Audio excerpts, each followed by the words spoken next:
Hello, everybody. Scott Golden here with the Golden Opportunities Coaching YouTube channel. Welcome to those of you who are new. Welcome to those of you who are seasoned veterans of what we do around here. What we do around here is bring about conversations of a psychological, mental health, and emotional health paradigm. We do that as often as we can, usually several times per week. We try to make that happen for you. What are some thoughts, feelings, or beliefs that will drain you? That's kind of what we're looking at today.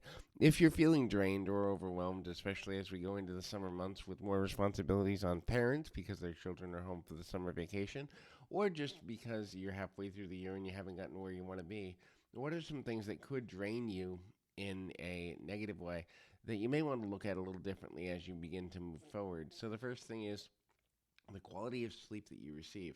Look, we all need to rest, and I think a lot of times we don't take time for rest nearly enough.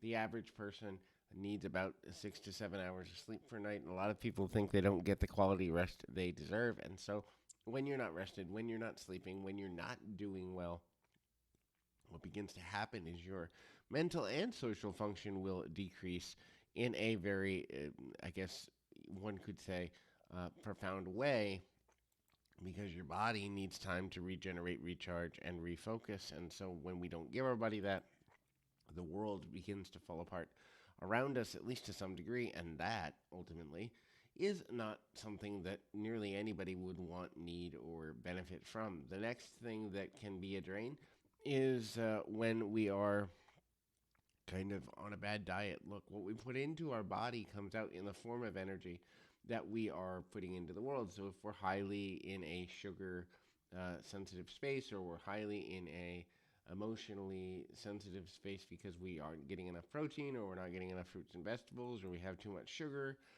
having balance in what we put into our body and what we consume and how often we consume it as well. A lot of people are just eating once a day, or a lot of people are, you know, they say 1 out of 7 people is food insufficient in the U.S. currently, which ultimately means that people aren't able to take care of their bodies in the way they need to as it relates to food. And that can obviously be draining because if you can't recharge your body, then, well, how are you going to do the things that are in front of you that need to be done? And so that begins to ultimately lead to a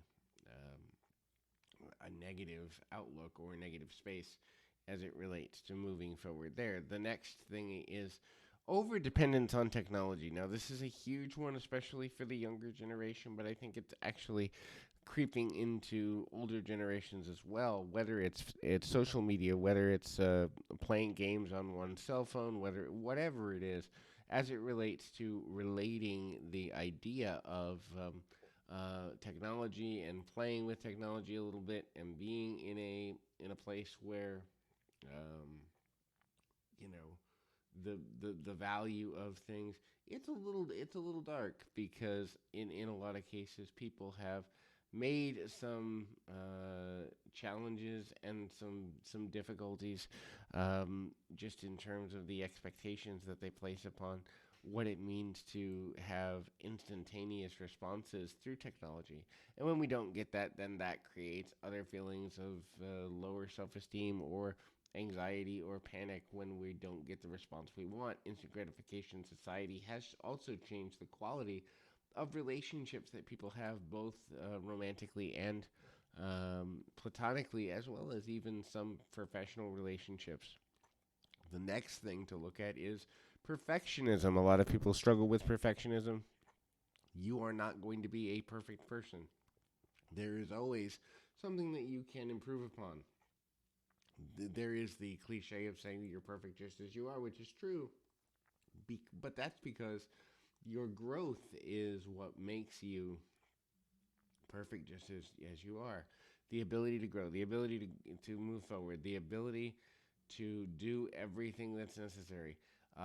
When we make decisions about how we plan the rest of our life, when we make decisions about how we relate with others, um, keeping our commitments, doing the things that matter in a committed way is super important and extremely valuable. And when we begin to do that, also begin to understand the value of the quality of our relationships. And so, keeping one's word and doing the things that allow us to be honest without expecting ourselves to be perfect is important. Also, if something is unhealthy for you, it becomes toxic, it's time to get away. A lot of people stay in toxic situations because they don't want to be alone or because they've made a commitment. But if you're committing to something that's unbalanced, sooner or later you will burn out, and this can ultimately end up being not in a good space. So, hopefully, this is helpful.